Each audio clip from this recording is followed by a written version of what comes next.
नमस्कार माझ्या गोड ताईंनो. आज आपण बघणार आहे 42 साईजच्या कुर्तीचं कटिंग. त्यासाठी मी तुम्हाला माप आधी समजून सांगते. टॉपची उंची असणार आहे 40 इंच, छाती आहे 42 इंच, कमर आहे 38 आणि सीट आहे 46. आता हे 42 इंच जे आहे तुमचं, हे 42 अंगावरचं माप आहे. ह्याच्यात लुझिंग काहीच नाही आहे. आपल्याला आधी लुझिंग करायचं आहे. तर काय करायचं, 42 प्लस 4 इंच करायचं म्हणजे झालं 46. तसंच कमरेमध्ये पण लुझिंग देणार आहे आपण. 38 ची कमर आहे, त्याच्यात 4 इंच प्लस करायचे म्हणजे झाले 40. आणि सीट गेअर आहे 46 इंच, त्याच्यात 3 इंचाचं लुझिंग देणार आहे म्हणजे झाले तुमचे 49 इंच. तुमची जी तुम्ही पेपरवर माप टाकणार आहेत, तर छातीचं माप तुम्ही 46 इंचाने टाकणार आहे, कमरेचं 40 इंचानी आणि सीट घेराचं 49नी. हे एवढ्या मापाने जेव्हा तुम्ही माप टाकणार आहात तेव्हा तुम्ही 42 साईजची कुर्ती तयार करणार आहात. इथपर्यंत समजलंय. आता मी इथून पुढे तुम्हाला दाखवते पेपरवरती माप कशी टाकायची. आता आपण बघणार आहोत पेपरवरती माप कशी टाकायची ते. ही पेपरची घडीची बाजू आहे. घडीची बाजू मी माझ्या साईडला केली, ओपन साईड त्या साईडला ठेवली. इथे वरती मी एक सरळ लाईन आखून घेणार आहे. का तर पेपर वरती खाली आहे त्यासाठी.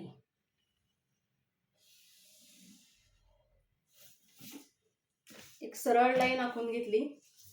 जिथे सरळ लाईन आखली आहे तिथून खाली एक 14 इंचाला मार्किंग केलं कमर उंचीचं, 20 इंचाला मार्किंग केलं सीट उंचीचं आणि खाली बॉटमला जी तुमची उंची आहे त्याच्यात 2 इंच प्लस करायचं. 40 उंची ठेवली आपण, त्याच्यात 2 इंच प्लस केलं म्हणजे 42ला एक मार्किंग केलं. तसा स्टेप उचलला, पुढच्या बाजूला ठेवला सेम. परत एक 14 इंचाला मार्किंग केलं, एक 20 इंचाला मार्किंग केलं आणि खाली बॉटमला 42 इंचाला 40 प्लस 2 म्हणजे 42 इंचाला एक मार्किंग केलं. या तिन्ही पण लाईन आखून घ्यायच्यात आपल्याला. आता खालची बॉटमची लाईन आखली, ही आखली मी. जिथे आपला साइड कट येणार आहे तिथे सीट उंचीची लाईन आखली. इथे वरती त्याच्या कमर उंचीची लाईन आखून घेतली. शक्यतो तुम्ही अशा पट्टीचा जर उपयोग केला ना तर लाईन्स एकदम सरळ येतात. आता आपल्याला मुंड्याचं माप करायचं आहे. मुंड्याचं माप कसं काढायचं, तर कॅल्सीचा उपयोग करायचा. तुमची छाती म्हणजे जी 42 होती त्याच्यात आपण 4 प्लस केलं 46 आली. 46ला 8ने भागायचं म्हणजे येतं तुमचं 5.75. त्याच्यामध्ये प्लस 2.5 करायचं म्हणजे तुमचं आलं 8.25. तेवढा आला तुमचा मुंडा. मुंड्याचं मार्किंग करायचं 8.15ला. तिथे तुमचं मुंड्याचं मार्जिन येणार आहे. ही सरळ लाईन आखून घ्यायची. परत एकदा ही मुंड्याची लाईन झाली, ही कमर उंचीची लाईन झाली, ही सीट उंचीची लाईन झाली तुमची. आता इथे वरती जी आपण सरळ लाईन आखली आहे पेपर वर खाली होईल म्हणून, तिथे शोल्डर टाकायचं. आता नॉर्मली आपण गळा 4 इंचाचा ठेवणार आहे. आपलं पूर्ण शोल्डर आहे 15.5. 15.5तनं आपल्याला फक्त अर्धा इंच मायनस करायचं आहे म्हणजे तुमचं शोल्डर येणार आहे 7 इंचाचं. बरोबर तसंच खाली जिथे आपण मुंड्याची लाईन आखली आहे तिथे पण 7 इंचाला मार्किंग करायचं. ही सरळ लाईन आखून घ्यायची.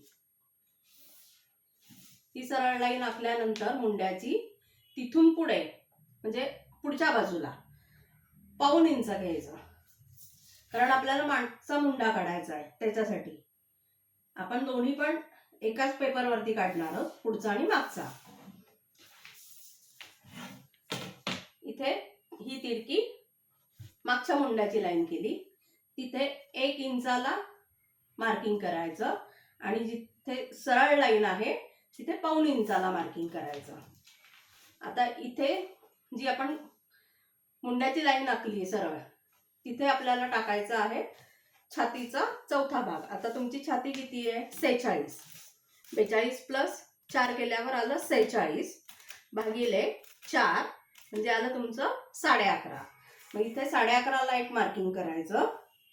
हे तुमची फिटिंगची लाईन झाली 11.5ची. प्लस त्याच्या पुढे 1.5 इंच शिलाई मार्जिंग. शिलाई मार्जिंग तुम्ही 2 इंच ठेवली तरीही चालते. आता इथे कमरेच्या इथे करायचं परत. तुमची कमर किती आहे? 38. 38 प्लस 4 म्हणजे झाले 42. सॉरी, मी मगाशी तुम्हाला त्या ब्लॅकबोर्डवर 41 सांगितलं, पण 42 होत आहे. 42 भागिले 4 केलं तर येतं तुमचं 10.5. बरोबर. इथे आलं 10.5ला मार्किंग केलं आपण. आपण इथे बॅक टक्स देणार नाहीये, त्याच्यामुळे 10.5ला मार्किंग केलं. बॅक टक्स जर देणार असता तर 1 इंच वाढवायचं,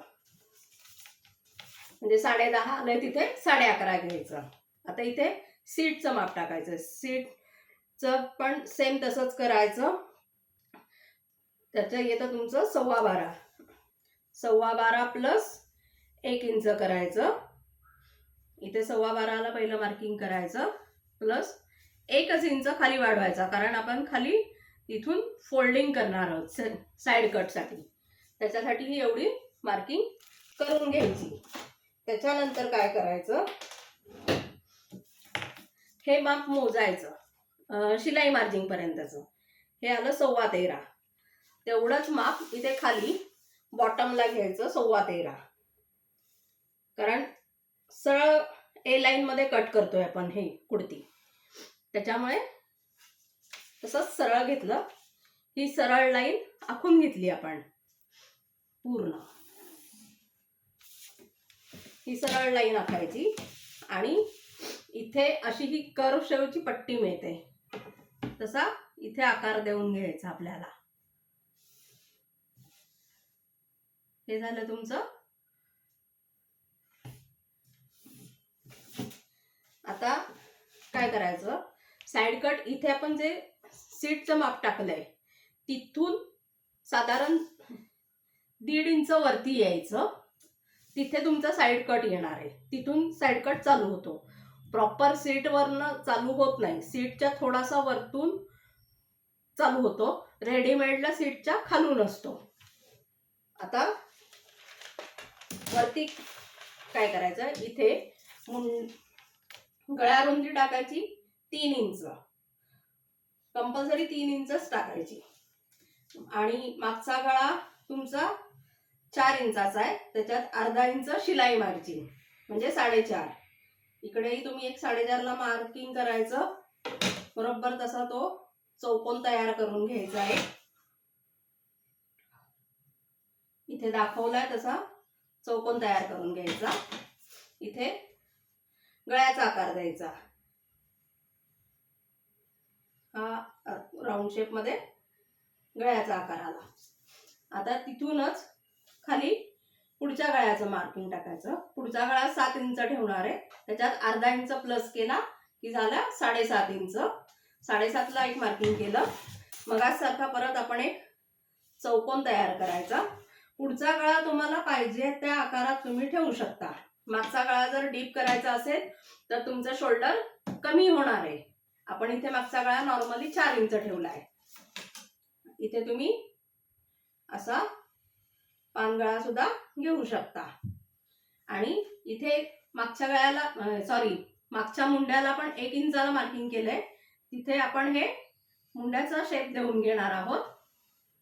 इथे पुढच्या मुंड्याचा जिथे आपण 1.5 इंच घेतलंय तिथे, आणि इथे शोल्डर उतार द्यायचा. ड्रेसला शोल्डर उतार असतो कंपल्सरी, तो पाऊण इंचाचा पाव इंचाचा द्यायचा. पाव इंच म्हणजे 1च्या पुढे त्या छोट्या 2 लाईन म्हणजे पाव इंच होतो आणि ती तिरकी लाईन गळ्याला जोडून घ्यायची.